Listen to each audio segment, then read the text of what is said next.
Good afternoon and a very warm welcome on behalf of the Bombay Chamber of Commerce and Industry to all my panelists and participants.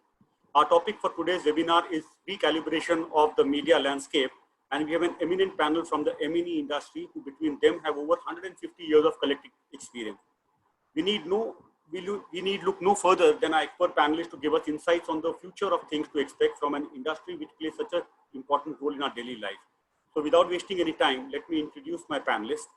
Mr. Sunil Lulla, Chief Executive Officer, BARC India. Sunil will give us analysis from the BARC data of consumer viewing habits before and after the COVID outbreak. Mr. George Varghese, Group CEO, Indian Express. George will give us the print and digital perspective. Mr. Abraham Thomas, CEO, Reliance Broadcast Network. Abe will give us the radio perspective. Avinash Pandey, Chief Executive Officer, ABP News Network. Avinash will give us the television, the news side perspective. Mr. Pradeep Dwivedi, CEO, India, Eros International Media Limited. Pradeep will moderate this session apart from giving us insights from the OTT platform. Before I hand over the session to Pradeep, let me take a few minutes to talk about the chamber. The Bombay Chamber of Commerce and Industry, also known as BCCI, is the oldest chamber constituted in 1836. In a couple of months, the BCCI turns 184 years old. The chamber's main area of operations include advocacy in almost all areas, both to the government as well as the judiciary. Helping members in facilitation of business visas and issuing certificate of origin for exporters are among its key functions. In fact, BCCI is the first chamber to start issuing digital certificates. BCCI conducts over 100 seminars on various topics from GST to taxation, sustainability to CSR, post to shipping, media to international trade, HR to IT, and many, many more. The chamber has many subcommittees with eminent members who regularly interpret new notifications and laws apart from the state and annual budget. These committees take feedback from members and make representation to the government. The chamber has a lot of members from the MSME section as well and plays a crucial role in the expansion and growth of this sector. The chamber also has a labor advisory wing which plays an important role in employer-employee relations and in the recent years has started a mediation wing. Post-COVID, there will be a lot of disputes and BCCI recommends resolution via its mediation cell rather than getting stuck in courts for years. One of the chamber's recent activities relates to the COVID pandemic. We appeal to our members for contribution towards helping the COVID warriors in government hospitals, where resources are always a challenge. From the generous contribution of our members, BCCI was able to supply much needed equipment to 6 hospitals in Mumbai, that's JJ Hospital, KM Hospital, Sion, Nair, and Vashi Municipal Hospital. BCCI will continue to help the COVID warriors and once again appeals for contribution. I now hand over the session to Pradeep. Thank you for your patience. Pradeep. Good afternoon, members of Bombay Chambers of Commerce and Industry. I welcome you all on behalf of the panel to this discussion. Without any further ado, let's dive into the media landscape and the transformation it is undergoing in the current COVID scenario. To get the ball rolling, may I invite Mr. Sunil Lulla to make a short presentation and share his thoughts on how the industry, largely television, but the entire industry is facing this challenge. Ms. Lulla, the floor is yours. Thank you. Sandeep, could we have my slides, please? So this is on television. I'm going to talk to you about what's happening on TV.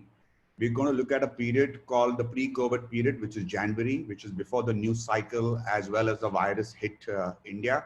And we're going to talk of recent periods, especially during the lockdown, how consumers have behaved. TV has always been the screen of the household. And during this period, it has only established itself as getting stronger. Could we go to the next slide, please? So if you see this graph, it talks about weekly viewing minutes, which was in the pre-COVID period at about 887 billion viewing minutes. It peaked to 1266 viewing billion minutes, and it's now at about 1101, which is come down. So if you compare the peak versus the pre-COVID period, we are talking about an increase in TV viewing of about 24% to current time. It went up to almost 40% during the peak period over here. And if you compare recent weeks, the trend is coming down. So total TV viewership has grown by 24% in recent weeks. On an overall basis, at its peak, it grew by about 40%. If you look at reach, that also has grown phenomenally, with daily average reach being at a record high compared to earlier times. Could we go to the next slide, please? So that's the map of India, and that estimates the current average of viewing. So the green in the center over there is comparison with the pre-COVID period at 24% today versus January. And the yellow is about the peak period of viewing versus where we are currently. Every state around the country has seen huge growth. The southern states always had huge viewership, and what you see is big growth in markets like Rajasthan, Uttar Pradesh, Punjab, West Bengal, Orissa, Maharashtra. A lot of this viewing has actually come at what we call as non-prime time hours, which is before 6 p.m. Because of the lockdown, everybody is at home and everybody's vested in looking at television. A lot of them early on went to the news, then they've been consuming whatever other programming is available. As many of you may be aware, there has been no original programming on television since April because there's been no shoots. So after April, it's largely been reruns. Some of the general entertainment channels have run movies, so on and so forth, and run earlier runs. So if you look at it if you look at growth, India grew at 24%. Hindi-speaking markets grew at 31%. The southern states grew at 13%. And when we say a decline, it's about a decline during the lockdown. What does that mean? There are many places now in India which are no more in red, they are in green, and there is movement over there. And I think also there's a little bit of fatigue. So we are talking of TV having gone up almost as high as 40%, stabilized to about 24% over any other, over an average of the early part of the year and versus the average of last year, which anyway is phenomenal viewing. So what were people watching? We can see that on the next slide. Maybe have the next slide, please. So GEC stands for General Entertainment, which is like Star Plus, Colors, Sun channels that, provide general entertainment. And they would contribute about 50% of the viewing of total television. They have slipped down to about 44%, went as low as 40%, came back to 44%. It includes Doordarshan. Doordarshan played Ramayana and Mahabharata, which were hugely watched. Doordarshan, in fact, became the #1 channel, #1 network in this country. Movies went up from being 23% to a peak of 29 and now hovering around 27% of total viewing. News went from being an average of 7% of total viewing in the year to 21% at a peak and is now at about 15%, so double of its viewing base. And kids have remained largely the same in that sense. So by and large, because there's not much original programming, people are either watching reruns or some channels are playing movies on the general entertainment channels. And therefore it's GECs, it's movies, and there's a lot of news consumption, which is phenomenal. We go to the next slide, please. Now, this is a peak period of viewing. India has not seen such phenomenal viewing in years. And unfortunately, it's probably the lowest period of advertising, right? There's a 30% drop in advertising, which is really humongous. And it's 36% lower than 2019 in the same period. Last year at the same time, we also had IPL. So there is no IPL and therefore there's that volume of advertising which has dropped. This is volume in lakh seconds. And over the last few weeks, we've seen some of the advertising has stayed steady. Some of it has gone down. But by and large, the 30% drop in total advertising. Let's look at the count of advertisers on the next slide, please. So in January, we had about 2,047 advertisers as a count. We now have 1,300. So 700 advertisers have gone off advertising. And it's hovered around this number through the entire period, the last 5-6 weeks. It's hovered around this number. So, and most of these advertisers are what we call as the essentials, which you can see in the next slide, please. So who's advertising? That green over there is basically the essentials basket, which is food, beverages, household care, personal care, personal hygiene, telecom, and things like that. The social is really government advertising, or there are certain services which are, offering products and services to compete or to manage dealing with COVID. So that's the social advertising. Then there are other services. So there could be banks, there could be education. It could be some of the video on demand services which are advertising over there. But basically it's essential. So it's companies like Hindustan Lever, Reckitt Benckiser and the like, which are really holding up the advertising force. So that gives you a scene of very high viewing, very low advertising. So to summarize at the next slide, this period of COVID, that is from, let's just say middle of March to now, has been the highest TV viewing in the last 5 years. the big jumps have happened in the news category and the movies category across all languages: Hindi, English, Telugu, Tamil, Punjabi, Bengali, Gujarati, everything. Non-prime time viewing has really driven, non-prime time has really driven viewing because the male is at home, everybody's at home, and they have watched television together. There has been no original programming, so general entertainment has taken a hit. Doordarshan has been the #1 network now 3 or 4 weeks in a row, and that's the first time after the year 2000, and primarily on the back of mythological shows. The rerun of Ramayana had more people watching it than ever before. In kids, we notice because they're at home and adults are at home, 60% of the kids' channel are actually watched by 66 by adults. Okay, so there's a lot of co-viewing over there.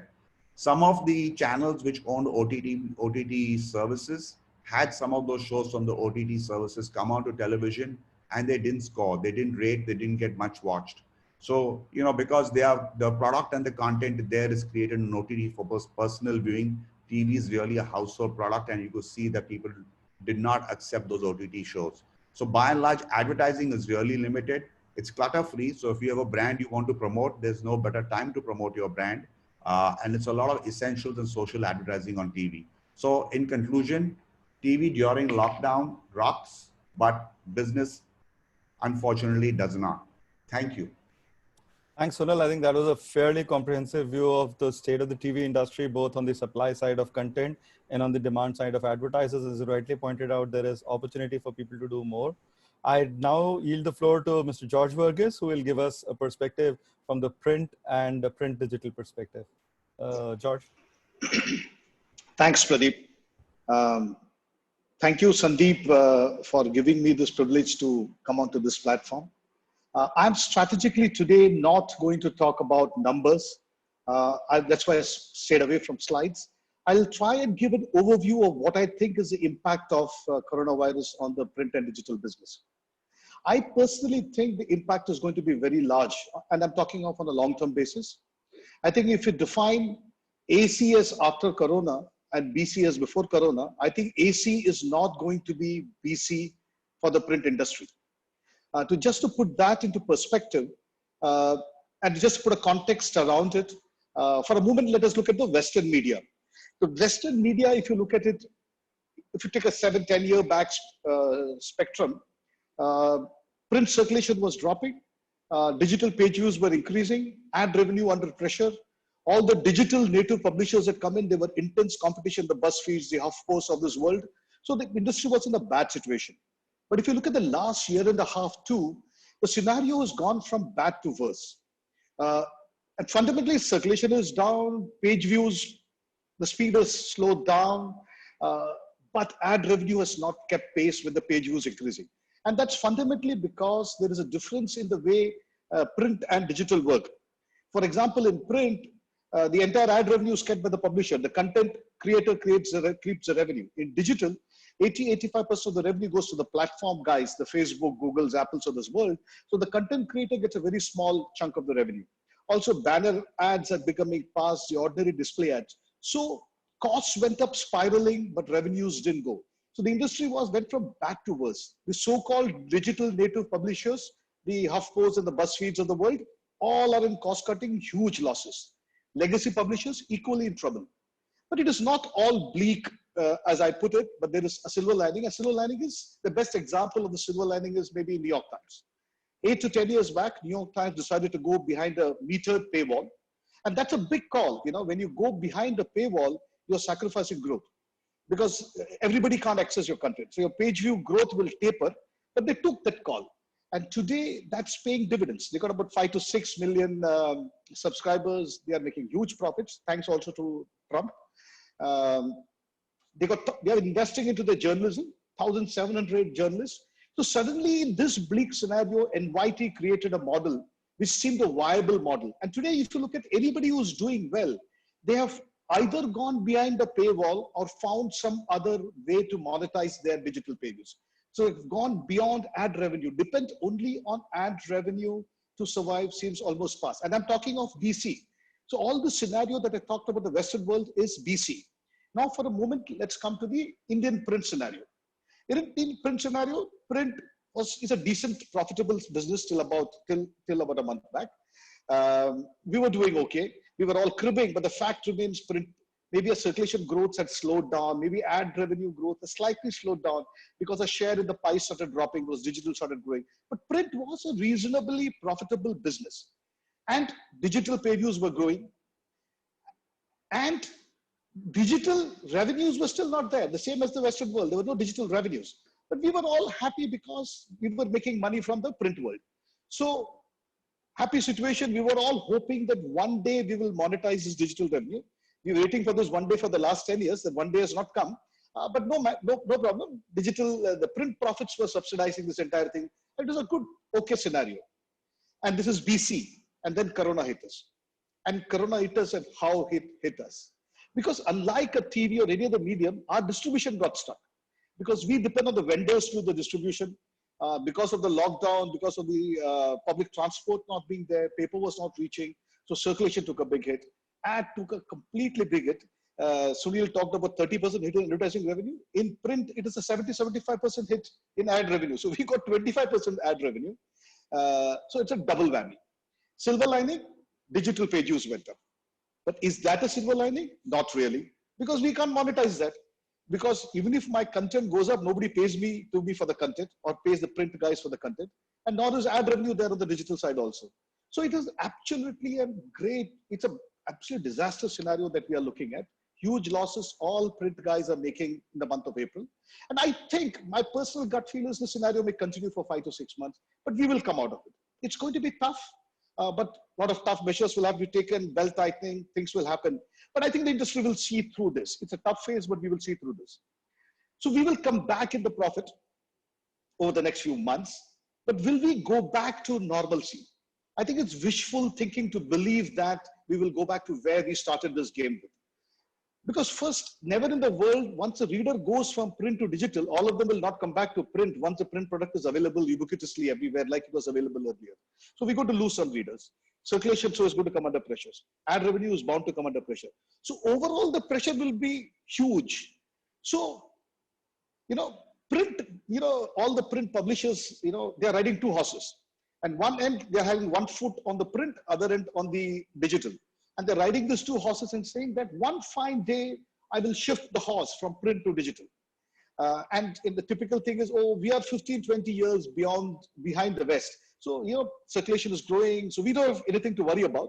One fine day, 10 years down the line, 7 years down the line, we'll transition from print to digital and things will be okay for us.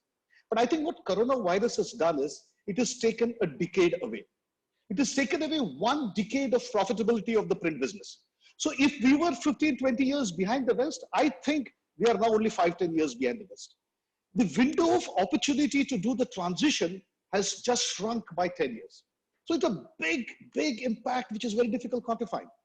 So what it means is our existing business models, which were traditional legacy models, page views going up on digital and all this good scenario comfort zone that we were in, we will have to get out of this very fast. And the window which is available to us will be very limited.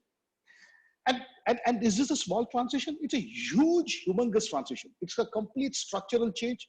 The skill set required, the tools required, everything changes. So the print digital business, the legacy companies are all going to go through a great change. So the impact is not just, somebody was asking me before this call, will it be 18 months, 24 months? I think it will be such a large impact. So there is BC and AC will be two different. After Corona will not be same as before Corona. And what is the impact? And what is the impact of this on society and democracy at large? A free independent press plays a big role in democracy, right? Especially in this era of rumors, propaganda by the heads of government, fake news, and everything. It is the serious journalism which is doing the job of informing the people. What is the danger of this kind of a change that we are seeing is that you will see a digital divide. We all know what's happening in the US. Anytime Trump opens his mouth, he calls the best publications like NYT, WashPo, he calls them all fake news. And we wonder how the hell can he call all of these guys fake news? And who will believe him? But he knows something which most of us don't know, which is 16% of the people in US are subscribers of publications. 84% do not take subscription. So all this NYT, WashPo, Wall Street Journal, and so on and so forth, reach only 16% of the US public. 85% don't have access to this journalism. So Trump knows, inko kitna bhi gali de do, anyway they reach only 16% of the population. 84%, my vote bank does not even read this NYT and Wall Street Journal and whatever you have. If some read the Republicans, which they will vote for me. So you do see the impact. The impact is suddenly there's a digital divide. Suddenly serious journalism is accessible to only a small chunk of the public, 16% in an affluent country like the US. Just imagine what happens when it comes to a country like us. Suddenly, the role that journalism was playing in democracy will get very diminished. What they can do will become very diminished because you will be available only to a certain section of the crowd. So the impact of this is humongous. But I think this is almost inevitable. It's a matter of time. My frank estimate is 10 years has been shaved off. But there is an opportunity here. Like we at the Express, we believe there is an opportunity here. You know, our journalism rests on two pillars. Our journalism rests on explanatory journalism, which is trying to make sense of all this noise, and investigative journalism, which is holding the people who are in power to accountability. And these two pillars exist because of the fiercely independent space that we have created. An independent space where Urjit Patel decides to come out and speak for the first time on an Express. A space where the two ex-RBI governors, when they had to put in the stimulus plan, they chose the Express. A space where the Vice President of India sees a story about a Manipur doctor whose body was thrown and left abandoned after he got COVID. And then he gets so carried and so moved by that he writes the next day morning. So we've created this beautiful space, and we think this is our differentiation, this is our value prop. So the challenge for every publisher now is, how do you add value to the reader? Because if you don't add value to the reader, will he subscribe to it? So I think this entire Corona episode is going to have a big lasting impact on our industry. You know, media, we say that media thrives on crisis, but this is one crisis which is definitely going to test the mettle of the print and the digital business. Thank you. Thank you, George. I think that was a pretty good deep dive into the state of the print industry and the way it's transforming digital. I can only say that as a regular print reader for nearly 50 years, I miss my daily paper. I can't wait for it to come back to my home. So more power to you in overcoming these challenges. And on that note, let me yield the floor to an industry representative whose industry is, you know, into our home, COVID or not. That's the radio and FM radio business. May I request Abe Thomas to take the floor and share his views on how the radio industry is faring? Thank you, Pradeep. Thank you, Sandeep, for this opportunity. It's always a tough task to follow George in any presentation, but I have a few slides and let me make that attempt.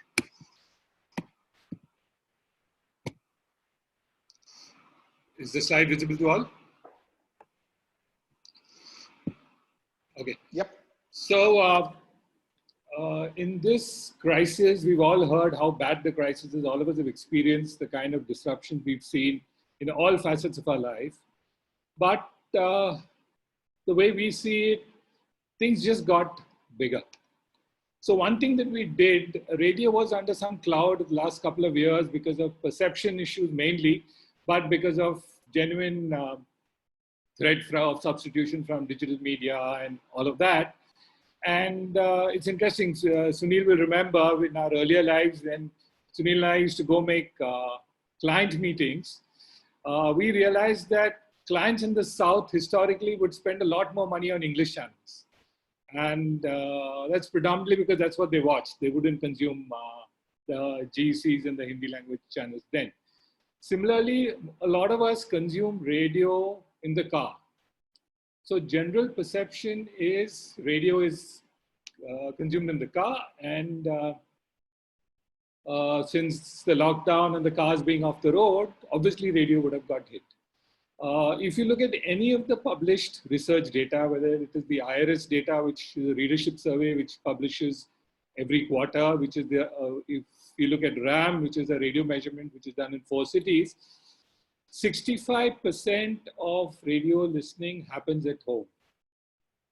What has changed in the last few years is that 52% of radio consumption happens on the mobile, right? So people are consuming radio on the mobile across different venues. So the AROI, the All India Radio Operators Association, we quickly commissioned a study. This is a study we did in 6 metro markets through a telephonic interview. And here are the highlights of that. And truly things just got bigger.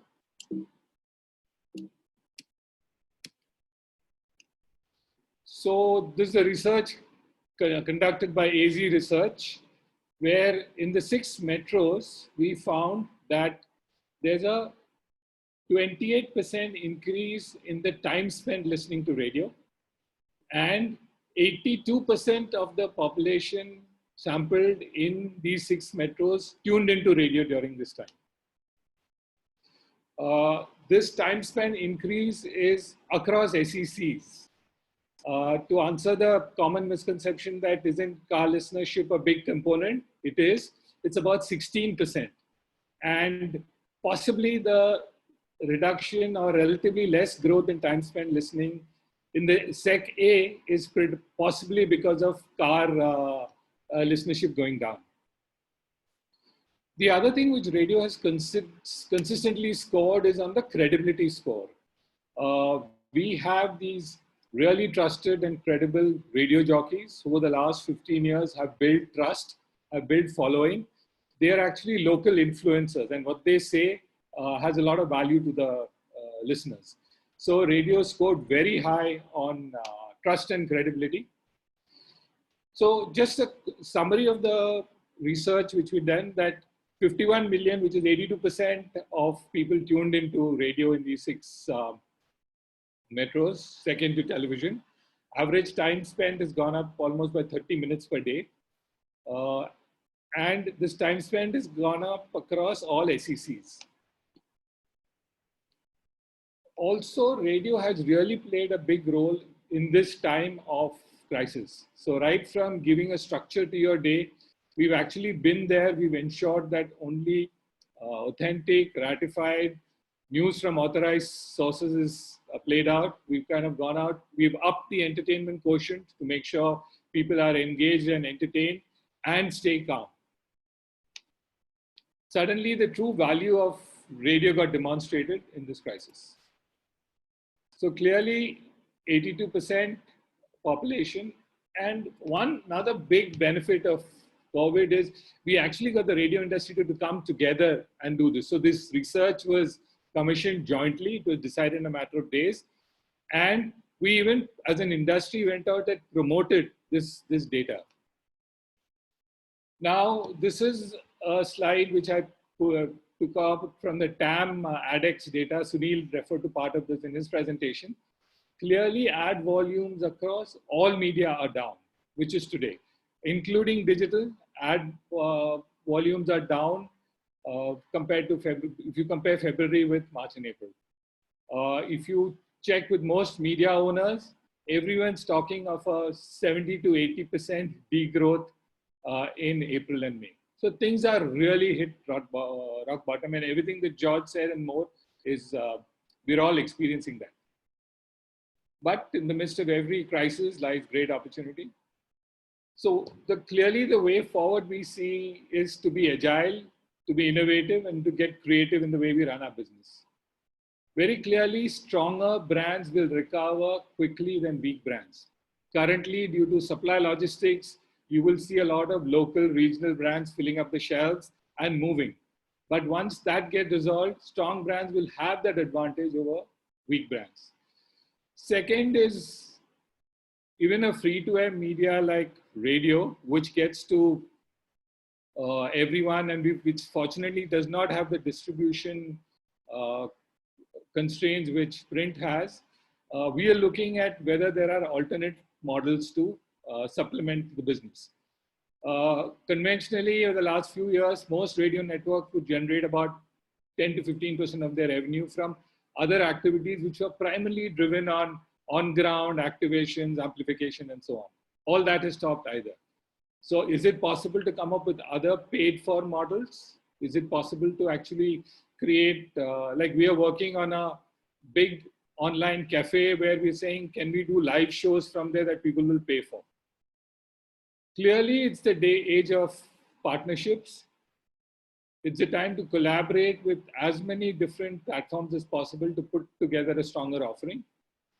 All business models are getting evaluated. We seamlessly moved to a work from home with minimum difficulty.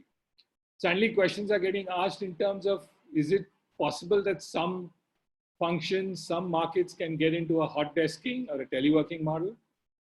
And very clearly, most conventional broadcast organizations were digitally lazy. We would do whatever is the basic required to stay digital. And suddenly we are forced to become a digital first media company. I just have a couple of slides, Pradeep. So while a lot of effort is being put to ease the liquidity and to increase credit so that businesses can begin to start pulling up the, taking advantage of the opportunity. But very clearly, what is needed is efforts to stimulate demand. And I believe advertising has a role to play in this bounce back.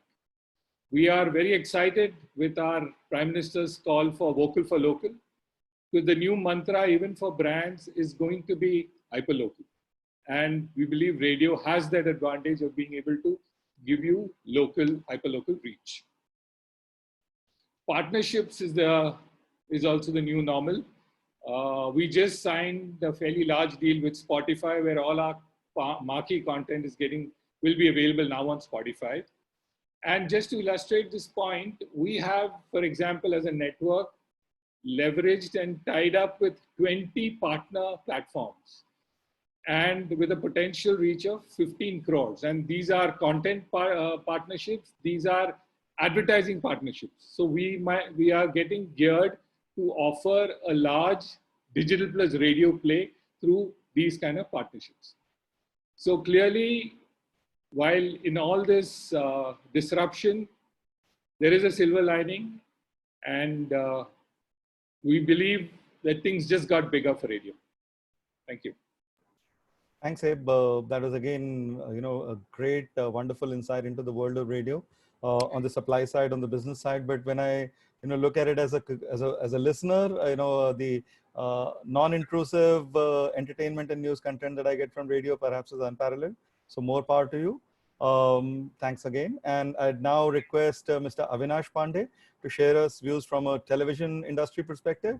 And obviously Avinash leads one of the leading news channel organizations in the country and has a long track record. So I'm sure he'll have some interesting insights for us from the TV news industry. Avi, the floor is yours. Those of you who don't know something about me, I must tell you that Abe and George Verghese were my boss. And when it came to presentation, Abe always had the last word. So, so after Abe's presentation, I don't think so any presentation can work, but still I'll try my best to show you a few things, which I'd like to share my screen if I can, if it is allowed. Oh, it is, yes. So let me just share that with you. Is it visible to everybody? Perfect, Avinash, please go ahead. Yeah. So, we are in a very, very, very, very uncertain time, and degree and extent of both of which is unknown to us. We can only hope that there is a time when all of this will go away. And so there is a chaos, and we are all accepting it. I don't know whether the chaos is going to accept our industry. First of all, Sandeep, thank you very much for organizing a media and entertainment sector talk from your Chamber of Commerce. So that is very important at this time, because as my previous speakers have already spoken, that how this business is, and this is a quote that I'm giving you from E&Y, which they presented to us a couple of days back, that how, what is the sectoral impact of this industry, of this crisis across all industries. And as you can see, media and entertainment sector, workforce, a lot of people will lose their job, their salaries will be cut. As you can see, entertainment business is completely shut down. There is no studio shoot happening. Supply chain is in great crisis. Revenues are half as of now. And overall assessment is that we'll lose about 3/4 of what we have managed to do so far. This slide was shared by Sunil already. So news as a genre has grown from 7% to 15%. While this is the case of Hindi news environment in which largely most of us in the news business operates here, it has grown by about 136%, while the revenues are down by about 32%. Now, some of us raised the issue of as George rightly pointed out, that where in digital, and somebody was asking question amongst the audience also, the digital subscription, why we are not able to drive subscription. Now, in a country where so much of news is freely available through different platforms, charging for the news businesses subscription is really, really a tough challenge. But people who are in the news business or people who are in the news related business, they will have to find a model as to how to charge subscription money on their digital platform as well as on television to balance this out. This crisis has certainly taught us a lesson about over dependency on one particular revenue stream, which is for any business. If your entire eggs are in the one basket, it is very, very dangerous. But look at it, what were we doing when we are allowed to do business? When the government said that the news sector can continue to function as an essential service, we had to invest a lot in keeping our employees and reporters safe. We invested in these kits, which were required to go to red zone. We did a huge amount of work in educating our own employees as to how to be safe when they are stepping out from their home to work, and at the same time educating millions of audience as to what they should do. So first thing what we did is that much before the government started lockdown, we stopped all guests from coming to our studios. So we said, how can we move you? You stay wherever you are. We'll send you the app of TVU and you can link it from there. And I can tell you, frankly, it was a great surprise for me also that something that everybody thought was unthinkable, we all have achieved it in last 45 days, 50 days time. We have managed to do production from home. We have managed to do broadcast of programs from home. So on the left-hand side, you can see Suman Day anchoring his famous show from Calcutta. We have news industries have done seminars like the one we are doing, where all the ministers and all the panelists joined from their respective location. Technology has allowed us to do so much is unthinkable. But I can tell you certainly that no matter how much technology we use, the magic and the sharing of knowledge that comes by putting together a bunch of people in the same area and room, and then exchanging information, that can never be replaced. So I'm hoping this is only for the time being, but this has led to a great innovation by the news industry. What we also did is that we made a lot of videos to promote what Prime Minister was propagating. In fact, before we started making this, Prime Minister joined on a conference call with all the news channels, CEOs and the editors. And he said that, and we urged him that, look, nobody listens to us as much as they listen to you. So, why don't you say what you want people to do? And he said that, look, I want people to stay at home. Can all of you run a campaign? And this is what, immediately after that, this is what we started. Corona से बचना है तो हाथ मिलाने से बचे, हाथ मिलाने के बजाय नमस्ते करें. कोरोना से अगर बचना है तो हाथ धोना बेहद जरूरी है. इस खतरनाक वायरस से लड़ने के लिए 20 सेकंड कुछ भी नहीं. लिफ्ट के बटन को उंगली के बजाय कलम से दबाएं. टिश्यू इस्तेमाल करके. So this was our initial campaign that we did which we called Corona Ko Dhona, and with the popular character like Shrivardhan, who popularized it. He's more popular than many journalists that I knew as friend of mine. The second one that we started. So when the lockdown was about to end, all experts said that this is not the time to close the lockdown. And in business, we were feeling the impact of the lockdown in our revenue. And frankly, personally, I was not in favor of complete lockdown. So while we were running the campaign, stay at home, wash your hand, our editorial team decided to run this campaign that लेकिन खत्म नहीं हुआ है corona.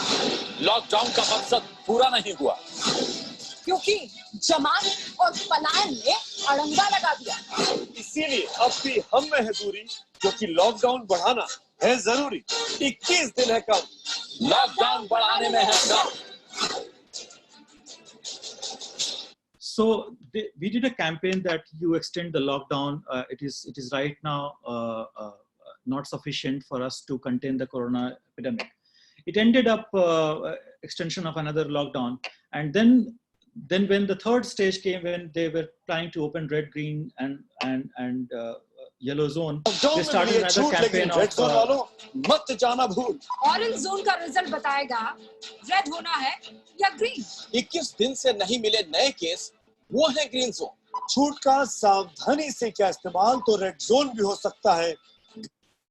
So I tell you, because we have short time, so it was very important for us to explain things, a complex thing in a very simplified way, because every week the governments and different governments and state administrations were coming out with different rules. For example, NCR is geographically one territory by the Act of Parliament, but Gurgaon draw trenches on its border, and they did not allow people to enter from Delhi to Gurgaon or Gurgaon to Delhi. Noida was sealed, and they did not know which area to move in. Within the municipal limit of Delhi, there were a lot of restrictions. So we managed to create these promos and educate people. One more thing that since it's an industry body event, I would like to draw the attention of people here that while the government of India, when they decide to open the lockdown first, the first debate that came to open the alcohol shop or not. And with the opening of the alcohol shop, the long queue in front of the alcohol shop, the chaos around it, the government said, okay, I'll create a portal, you can do home delivery and etc. and all that. But the same government does not allow alcohol to advertise. In any developed country, alcohol is allowed to advertise. And I believe that anybody in this country who has a legitimate right to manufacture and market its product, he should be also allowed to advertise, because right now this entire industry is already under the burden of less advertising. More and more products are, many businesses will go out of the business. More and more products would not be available in the market because the factories are closed, and hence the advertising will go down. This is one business which is right now and in time to come will flourish, because more and more people will stay at home. They will work from home, and the consumption of such product will go away because the bars and restaurants are anyway closed. It is a great opportunity for us to persuade the government to allow this category to advertise at a time when they think is the right time to advertise, after 8 p.m. or 9 p.m. or something. Thank you very much, Sandeep. Thank you very much, Pratik. Thanks, Avinash. That was a good business view of how the television news industry is faring. Also, I think some of the interesting points around how revenues can be shored up for an industry by adding new advertising categories. Before we open up the questions, I'd just like to quickly share a few slides on the OTT, digital and film entertainment industry, and then we can get on with this. I'll just share the. Cheers.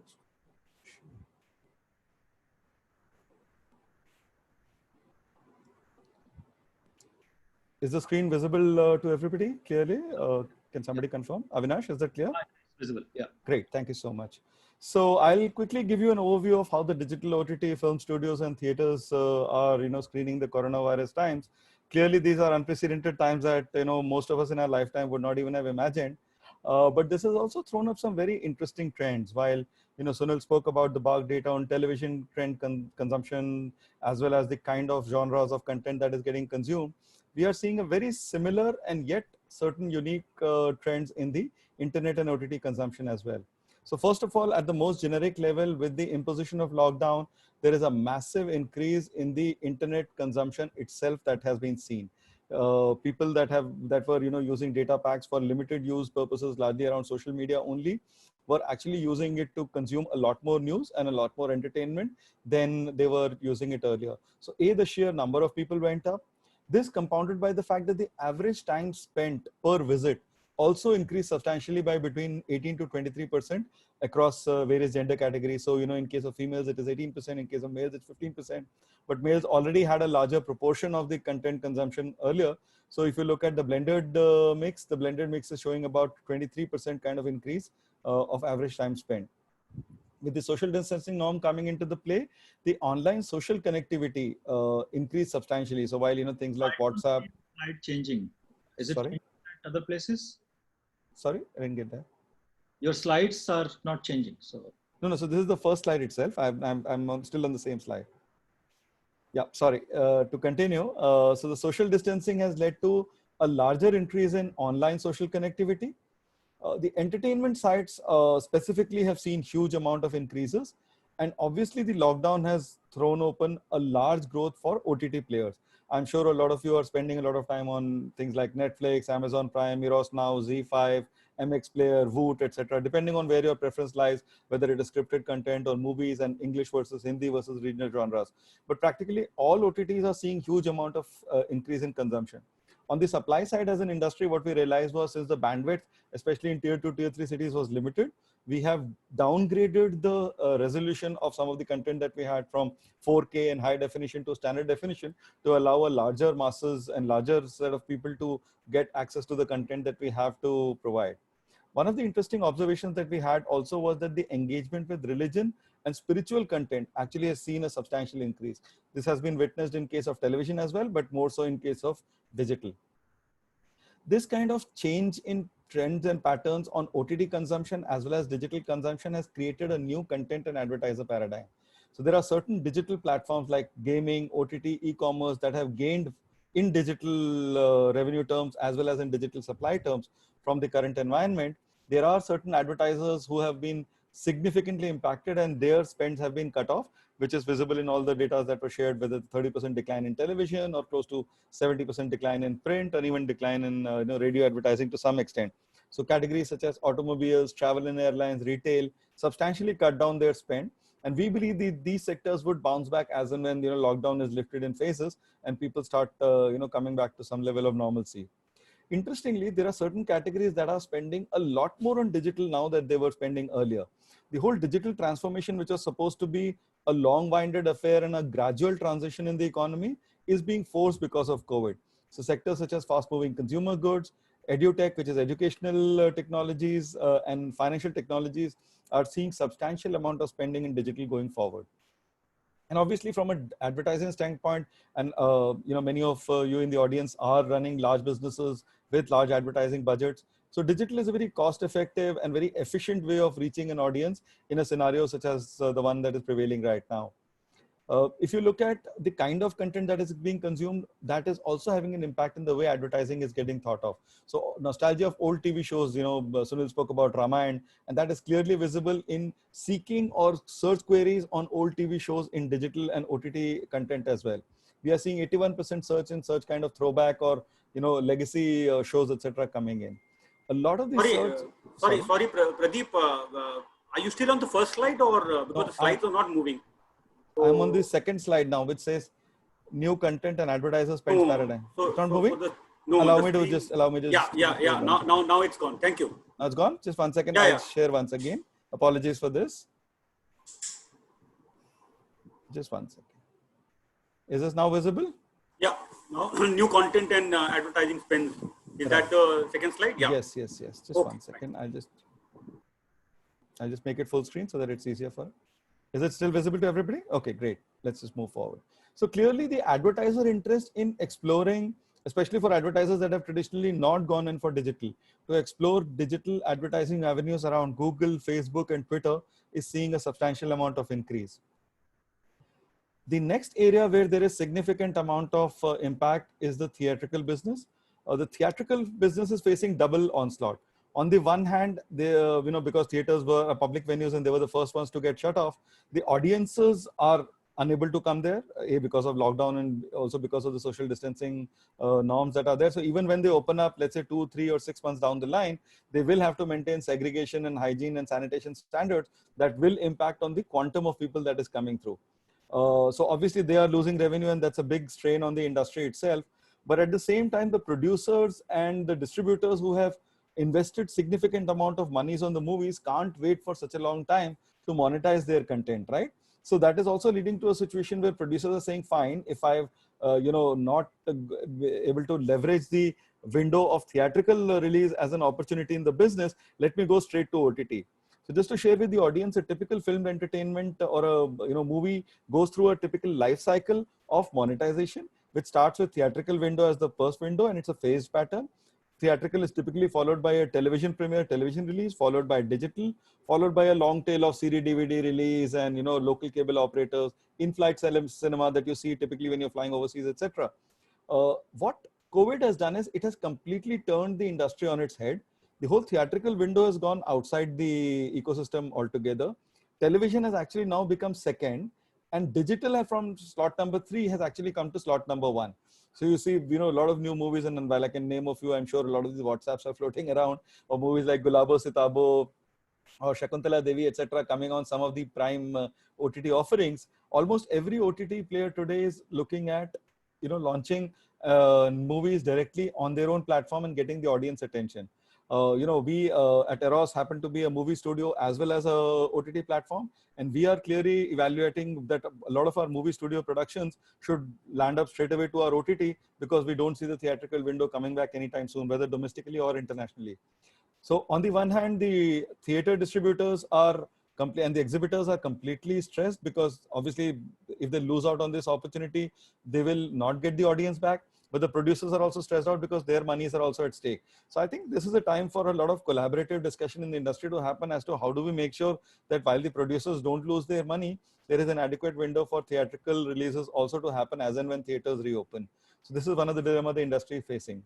So quickly just recapturing some of the way forward issues in revival of the industry. Clearly production is the first thing that needs to get back in shape. With the adequate social distancing and sanitization norms, we believe that the in-studio production will be the first thing that will come back on the calendar, and we will be allowed to go ahead and start shooting shows in the studio. As Avinash had pointed out, the television news is already doing a fabulous job. So we will see that extending onto the entertainment field as well. As a next step, what we believe is that with adequate precautions, the location shooting and the outdoor shootings will also start, and that will give a much richer flavor to the entertainment content that comes out. One of the issues going forward will also be talent. In a scenario where demand was sort of near unlimited, talent costs and talent, and while I've shown only the acting talent, there is talent around photography, around music, around all kinds of backend technologies that goes into making a movie. All of the talent costs have seen significant escalation in the last few years. One believes that in the go forward scenario, there will be significant downward pressure on talent costs to be able to factor in the reduced revenues that the industry is likely to face. Theaters will see, at least for the next 6 to 9 months, a significant impact of reduction of revenues, and they will have to find other ways to mitigate that revenue, or just bear out or ride out this storm and hope that there is sort of a rainbow at the end of this cloud. One of the key factors for media and entertainment industry, especially film and entertainment industry, and it is true, I guess, for every industry that deals with consumers, is the whole revival of consumer demand. I mean, on the supply side, we can do everything to make sure that the content is back there. But if the overall demand sentiment in the economy does not get stimulated, if people don't gain back the confidence that they can go out and spend and do not have to save money for a rainy day, given the kind of job loss situation that's happening, that will definitely impact the way the industry revives. And at the end of it, the revenues of the OTT players will start coming under significant question, because while a lot of the OTT players are today offering freemium services, etc., especially those that are subscriber VOD, video on demand, and advertising already running down, it is really important that subscribers and consumers such as yourselves and ourselves are willing to pay for premium content. Because if you don't pay for it, exactly the way it happens in case of print, as George pointed out, if you're not willing to pay for premium content, your quality of content eventually deteriorates over a period of time. And we hope that we will be able to stimulate enough demand and grow the revenues of the industry to make sure that the industry revives and is coming back to as near normal as possible. Thank you very much. I'll take a pause here, and I know that we've got about 10 minutes. So instead of opening the floor to another detailed set of interaction between the panel itself, if you permit, Sandeep, may I go ahead and take some questions from the audience? Yeah, please do. Thank you so much. So I can see a lot of questions that have come on both the chat and Q&A, but since we had requested everybody to post on Q&A, we'll give them a priority. One of the questions is from a gentleman, Albert De Costa. This question is, why is digital content finding it so difficult to monetize even as we get ready to move to 5G and democratization of internet access? Who would like to take this on? George sir, would you like to comment on this? Why is digital content finding it so difficult to monetize in spite of moving to 5G? See, the problem with digital content today, especially in a country like India, is because it's ubiquitous and free, nobody knows who's doing what. The moment it'll go, see what will happen is at some point of time, we're going to charge for digital content. At some point of time, you'll know your consumers far better. At that point of time, your ability to target customers, your ability to deliver not just clicks, but actual sale will go up. So the more sharpshooter you become in the digital space, more value you can give to the advertiser. So that is inevitable. So the two trends are going to be work parallel. One is, it is inevitable that publishers have to give such valuable content that you can charge for it. And once you develop the science of targeting individual customers, your ability to give meaningful service to the advertiser increases. And then you will see revenues going up from the subscription part, and even from the ability to give very specific advertising solution to advertisers. And that will happen. It's almost inevitable that it happens. Thank you. I think that's... Can I add something here, Pradeep? Yeah, of course, please. I think one of the sociological issues in India is that we are a very advertising-driven nation. We are not subscription-driven, unlike the West, where the West, they're used to the idea of paying for subscriptions very early on. We are still learning about it, and therefore we don't commit to that entire idea of paying for the next 12 months. And we love advertising as a nation. So we will see TV with ads, hear radio with ads, see digital content with ads, because we think advertising adds to our information knowledge base of what's new and what's trendy. So that's one of the reasons why you see ad services growing faster in that sense. Sunil, just to counter that point, cable television, DTH has been paid from day one. So people have paid for. But people don't see that as a subscription, like the way you would see if you paid for a digital OTT service. They just see that as a service that they are getting it. The notion of a subscription and the notion of paying, they see that as a service. They don't see that as, and what is the service there? The service there is for a clutch of channels, right? You get 400 channels, 500 channels, depending on what you buy at a very reasonable price. And for that same fee, you will pay for only one premium digital service, right? So when you compare that, you're actually, that is just seen as, a commodity service that's there. It's not valued like a subscription service. Right. So I think that's a great perspective of how the subscribers and the consumers view the services. There's another question around advertisers, and this is from Mahindra Menzies of Daily Hunt. The question is, do you expect advertisers to now look for more performance-driven campaign compared to pure brand building campaigns once the lockdown is lifted? Avinash, you want to take this on? See, digital always was performance driven. So one medium is there which can be measured very effectively as to what impact did it make. But for manufacturers like car manufacturers, the brands which are in FMCGs, they are not largely advertising on TV. Does not happen largely for selling the product on the counter or the showroom the next day. It happens because you want to build a trust in the mind of the people who are consuming a very engaging content and emotionally attached to that content, and thus build a relationship with the brand. And measuring that effectiveness, unfortunately, there are not enough tools available as to what impact did it make actually to people to say that the campaign was very, very effective. So there are a lot of research done around it, but if the entire campaigning methodology will change to performance driven, I don't think so. Okay, I think we will say we will know this from the BARC perspective. So Sunil, you want to add anything to this? The emphasis on performance marketing, is it going to accentuate and increase substantially? I was really interested to find that in a place where there is so much viewing and much less advertising, I saw some BMW commercials on TV when no one can buy a car. I mean, yeah, there are a few car companies selling cars to you, but BMW was not. So to me, somebody was being opportunistic about brand building. Yeah. Got it. And I think that's smart, right? If you don't have a service that the supply chain is working and build a brand is great. There is something about what we call display advertising in print and the similar thing on TV, which is a bigger screen, which is image building. And the performance one is about what is perhaps closer to a purchase or an acquisition of a consumer. We will see a growth in performance based, but I don't think we will see a decline in the image based advertising. Sunil, one of the interesting things that I noted in your presentation was the number of advertisers that, seem to be declining or whatever, but it was in the range of 1,500 to 2,000 advertisers or thereabouts, if I'm not wrong, that advertise on television. When we look at that with the print addicts and the number of advertisers on the print side, and I'm sure George would bear me out, it varies anywhere between 12 to 15,000. So clearly there is a large set of advertisers who are not coming onto television. And it is in that context that I'd like to take the next question. It is from Mr. Jalaj Pathak.